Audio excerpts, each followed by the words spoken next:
All right, good morning, guys. So today we'll be going over components of fitness. This is actually going to be our first unit of the year. What are the components of fitness? Well, today we'll be going over one of them, but the four are cardiovascular endurance, muscular strength, muscular endurance, and flexibility. So, what exactly is cardiovascular endurance? Well, cardiovascular endurance is the ability of the heart and lungs to supply oxygen to the muscles during long periods of physical activity. So, as you know, the heart is a muscle. So, the more your heart is in shape, the more and the easier it is for it to pump oxygen throughout your body. Okay, so cardio means the heart and the vascular means blood vessels. So when you put those two words together, cardiovascular, you get the heart and the blood vessels. So when we're looking at cardiovascular endurance, one of the questions you guys may ask is, well, what is endurance? Well, endurance is to go long periods of time without getting tired. I mean, you look at these cross-country runners that are running miles and miles and miles. Well, they must have endurance, okay, to be able to do that. Well, how do you do that? It's through training over long periods of time to strengthen your heart, your muscles, your ligaments to be able to do that for that long. And so, some examples of long distance cardiovascular endurance is running long distances without stopping or swimming long distances without stopping. So, doing anything for a long period of time that requires your heart to pump a lot at one time would go under that cardiovascular endurance. So when we look at exercises that involve cardiovascular endurance, one would be aerobic exercises. So what does aerobic mean? So aerobic means with oxygen. So whatever exercise you do that's aerobic is going to require oxygen, okay, to be able to do that exercise. Most often aerobic exercise is performed at moderate levels of intensity for extended periods of time. So something you're doing for a very long period of time. Some examples of aerobic exercises would be swimming, running or jogging, hiking, and even soccer.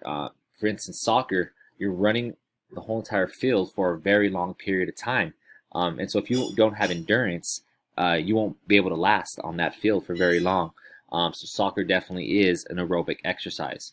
And so moving on to the opposite, which is anaerobic exercise. So anaerobic is related to or involving requiring the absence of oxygen. So you don't really need oxygen right at that moment. Anaerobic exercise is harder but shorter than aerobic exercises. So some things that you can think about when thinking about aerobic exercises would actually be sprints, right? So you don't need a lot of oxygen right away, right? So sprinting maybe 10 yards, it's all about that energy that you already have, your muscles going right at it.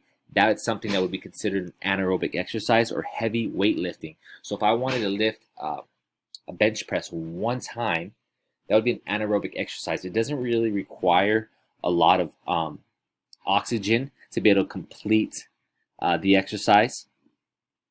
Moving on, so some of the benefits of cardiovascular endurance, you may ask.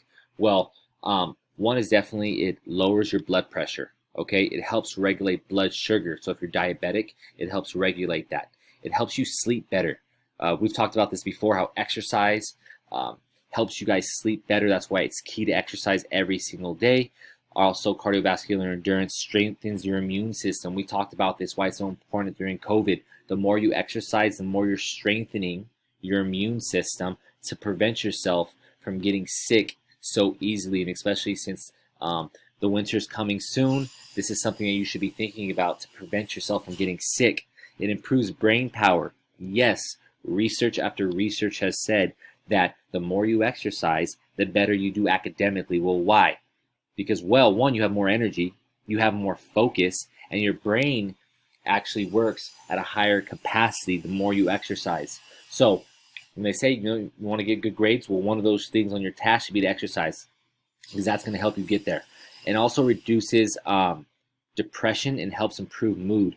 So I don't know if you've ever felt down or you felt a little sad maybe. Go out and exercise, right? What happens is it releases chemicals that kind of fight against that depression and against that negative mood that you may be having. So cardiovascular endurance exercises like running long distances, going on hikes, these types of things, sprints, these are all going to help and have benefits for your health through the long run. And as you can see here on the right, of course, it helps you burn calories, and all the rest on the right that we'll go over at a later date. So this is the sum up of the cardiovascular endurance. It's component fitness number 1 that we'll be going over, and we'll be going over the rest throughout these weeks to prepare you for your final assessment. Have a great day, guys. Take care.